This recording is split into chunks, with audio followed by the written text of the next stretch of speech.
Hello guys.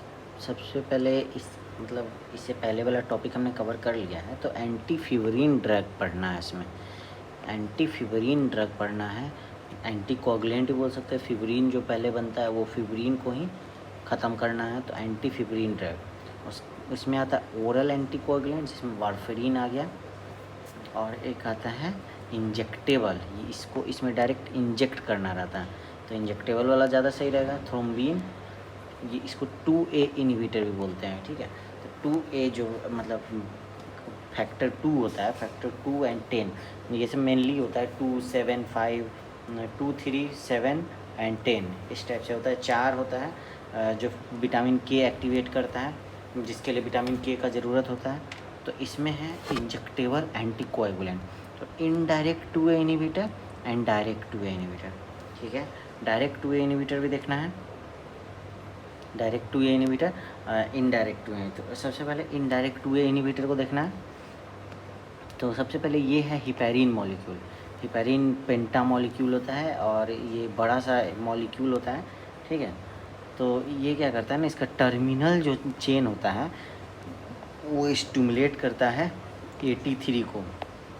AT3 या antithrombin भी आप बोल सकते हो, ठीक है।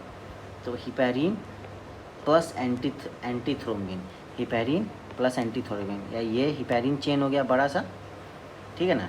यहाँ अभी जो बोलते जा रहा हूँ वो देखते जाओ। ये हो गया हिपैरिन एंटीथ्रोम्बिन, हिपैरिन एंटीथ्रोम्बिन। अब दोनों में वही होगा, एंटीथ्रोम्बिन एक्टिवेटेड होगा, ठीक है।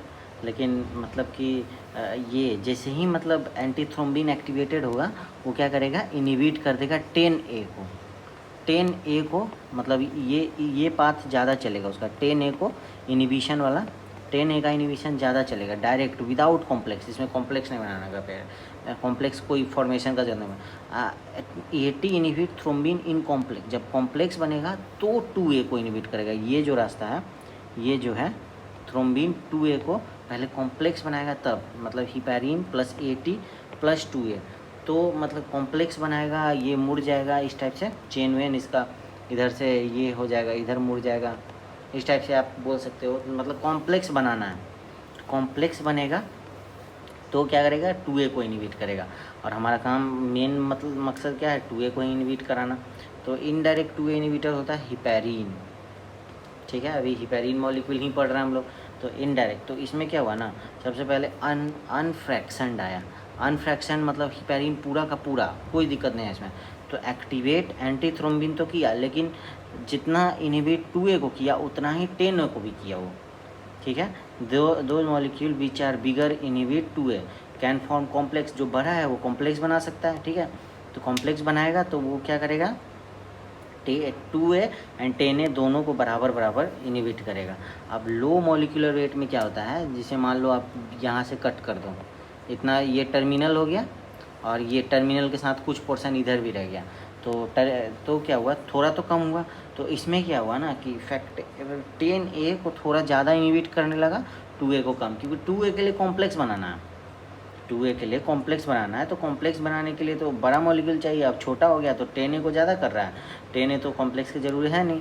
तो और फोंडा पेरिनक्स, इसमें क्या होता है, सिर्फ इतना ही पोर्शन कट कर दिया जाता है। ये जो आप ब्लू वाला देख रहे हैं, this portion only activate 10A, और ये पोर्शन सिर्फ 10A को एक्टिवेट कर रहा है। इसमें तो बनेगा ही नहीं वो 2A बनेगा ही नहीं, क्योंकि उसमें तो कॉम्प्लेक्स बन नहीं रहा।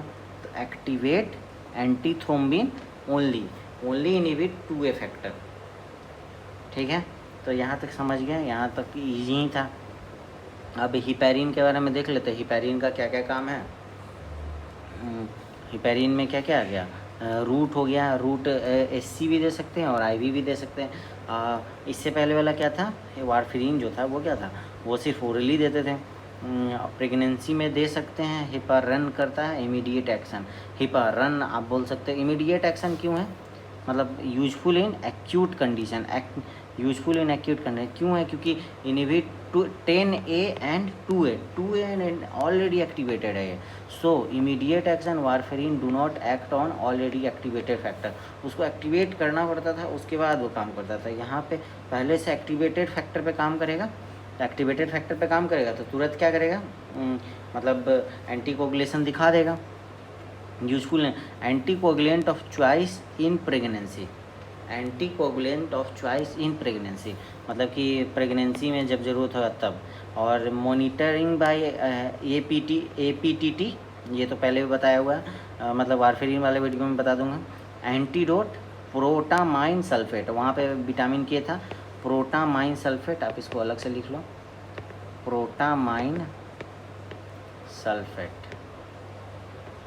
और साइड इफ़ेक्ट क्या है, जैसे वारफेरिन में था वहाँ भी ब्लीडिंग हो रहा है, और यहाँ हिपेरिन इंड्यूस थ्रोम्बोसाइटोपेनिया हो जाएगा। अब LMWH जो होता है low molecular weight heparin usually do not require monitoring, इसका मॉनिटरिंग का रिक्वायर नहीं होता है। लेकिन अगर रीनल फेल्यूर है तो we need to monitor the but by doing anti factor 10A से, एंटी फैक्टर 10A से, 10A से क्योंकि 10A ज़्यादा होता है तो उसको उससे हम लोग पता लगा सकते हैं।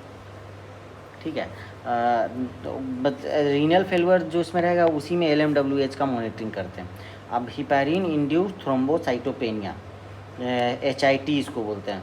Heparin is incomplete antigen antibody not form, heparin क्या होता है, इनकम्प्लीट एंटीजन होता है, एंटीबॉडी नहीं नॉट फॉर्म। तो ये हिपेरिन बना, ये हिपेरिन है, लेकिन PF4 प्लेटलेट फैक्टर 4 जब तक नहीं मिलेगा तब तक ये एंटीजन नहीं बनेगा। ठीक है, और उसके बाद ये प्लेटलेट हो गया, ये प्लेटलेट हो गया, ये एंटीबॉडी हो गया, एंटीबॉडी चारों तरफ से, और फिब्रिन हो गया ये। ठीक है, तो प्लेटलेट फैक्टर 4 हो गया और एंटीबॉडी हो गया, चारों तरफ से घेर लिया, ये फिब्रिन बना। अब हिपेरिन इंड्यूस थ्रोम्बोसाइटोपेनिया जिसको हिट बोलते हैं, इसमें क्या हुआ, थ्रोम्बोसाइटोपेनिया तो हो गई।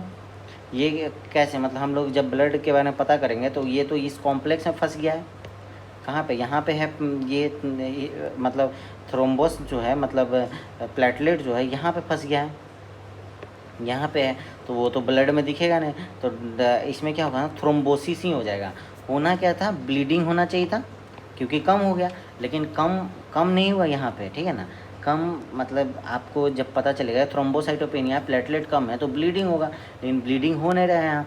क्यों नहीं हो रहा, क्योंकि ब्लड में है, मतलब ये जो थ्रोम्बस है, मतलब प्लेटलेट है वो तो है ही, लेकिन मतलब ट्रैप्ड है, ये ट्रैप्ड है तो थ्रोम्बोसिस प्रेजेंट, ये और कोएगुलेशन करवा रहा है। ठीक है, तो ड्रग ऑफ चॉइस यहाँ पे डायरेक्ट थ्रोम्बिन इनिबिटर, यहाँ पे थ्रोम्बिन को इनिबिट कर दो, यहाँ पे थ्रोम्बिन को इनिबिट करोगे काम बन जाएगा, मतलब थ्रोम्बस को तोड़ दो, थ्रोम्बस को तोड़ दो, तो डायरेक्ट थ्रोम्बिन इनिबिटर कौन सा होता है, direct thrombi can't give heparin, they cause this also not. Warfarin 4 से 5 दिन में लगाता है, और वारफेरिन का एंटीकोगुलेशन एक्टिविटी 4 से 5 दिन लगता है, और हिपेरिन के कारण ही हो रहा है। हिपेरिन PF4 के साथ ये क्या कर रहा है, थ्रोम्बोसाइटोपेनिया कर रहा है और थ्रोम्बोसिस कर रहा है, तो वो तो दे नहीं सकते, वो और ज़्यादा थ्रोम्बोसिस कर देगा, तो वो थ्रोम्बोस को तोड़ने के लिए एंटीकोगुलेंट देना पड़ेगा, तो डायरेक्ट थ्रोम्बिन इनिबिटर। तो थ्रोम्बिन को इनिबिट करने वाला कौन होता है, थ्रोम्बिन को इनिबिट करने वाला, थ्रोम्बिन इनिबिटर ये हो गया, हिरुडीन, लेपुरुडीन, बाइवेलेरुडीन।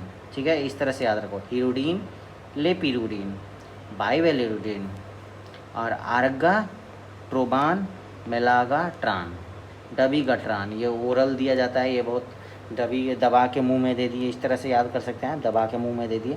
तो आर्गा ट्रोबान मेलागाट्रान ये इंजेक्टेबल है। बाइवेलेरुडीन, लेपुरुडीन, हाइरुडीन, बाइवेलेरुडीन, लेपुरुडीन। अब anticoagulant are more effective in venous thrombosis, मतलब ये सब आर्टेरियल थ्रोम्बोसिस पढ़ रहे हैं, मतलब दोनों में आ रहा है, ऑप्शन तो दोनों का है, तो लेकिन मतलब वेनस थ्रोम्बोसिस में ये मोर इफेक्टिव है।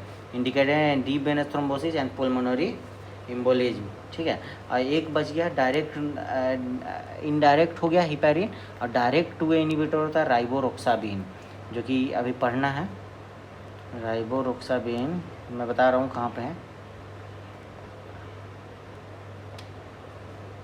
हाँ यहाँ पे डायरेक्ट फैक्टर 10A इनिबिटर होता है, सॉरी 2A इनिबिटर भी हो गया, 10A इनिबिटर भी होता है ये शायद।